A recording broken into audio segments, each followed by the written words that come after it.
کسی بھی گروپ میں کہیں بھی، بلکہ یہ ڈینگو کا نسخہ میں یہ چاہتا ہوں تحریک اہل حکمت سے جڑے ہوئے جملہ ائمہ حضرات، علماء حضرات کسی نہ کسی دیوار پر لکھوا دیں اور اس سے لوگوں کو فائدہ پہنچائیں۔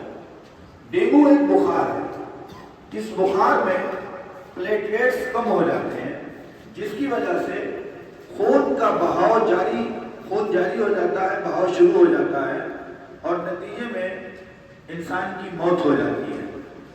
ایسے میں ہمیں کرنا یہ ہے کہ اللہ نہ کرے کوئی بھی بخار ہو تو شروعات میں ہمیں نہیں معلوم ہوتا کہ ڈینگو کا بخار ہے، ملیریا بخار ہے یا موسمی بخار ہے۔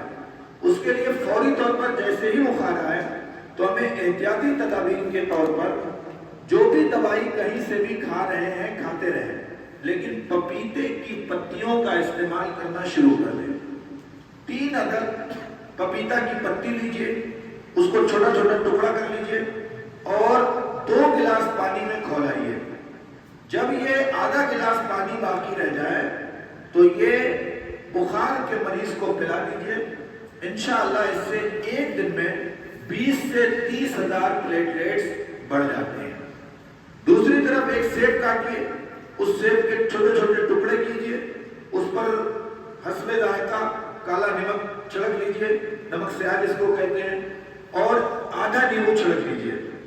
یہ سیب تھوڑا تھوڑا کر کے مریض کو کھلا دیجئے، اس سے بھی پلیٹلیٹس بڑھیں گے، طاقت آئے گی، امیون پاور بڑھے گی اور مرض سے لڑنے کی طاقت جسم انسانی میں پیدا ہو جائے گی۔ ایک نسخہ جو موسمی بخار کے لیے بھی ہے، ملیریا بخار کے لیے بھی ہے، ٹائیفائڈ بخار کے لیے بھی ہے اور ڈینگو بخار کے لیے بھی ہے، اس کو بھی آپ استعمال کر سکتے ہیں۔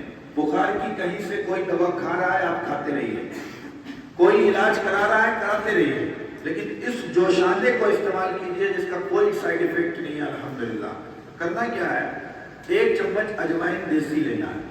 کتنی؟ 1 چمچ۔ اگر مقدار گرام میں بات کریں تو 6 گرام سونف لے لیجئے، 6 گرام، اور 6 گرام خاکسی جس کو کہیں کہیں خوب کلامی کہتے ہیں، یہ لے لیجئے۔ 12 دانے منقے کے 12 پیس لیجئے، اس کو پھاڑ کر کے اس کا بیج نکال کر ہٹا دیجئے، 4 گلاس پانی میں پکنے رکھیے۔ جب یہ پانی کھولتے کھولتے فقط 1 گلاس باقی رہ جائے تو اس پانی کو تھوڑا یعنی تہائی صبح، تہائی دوپہر، تہائی شام استعمال کروائیے۔ اسی طرح سے روزانہ یہ جوشادہ بنائیے۔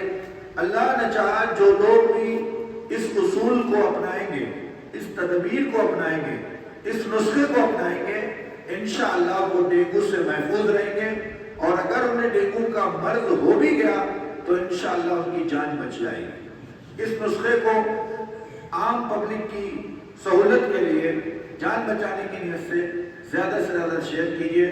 میں آپ کا خادم ڈاکٹر محمد ناظم رضا، ایم ڈی، بانی تحریک اہل حکمت، بریلی شریف۔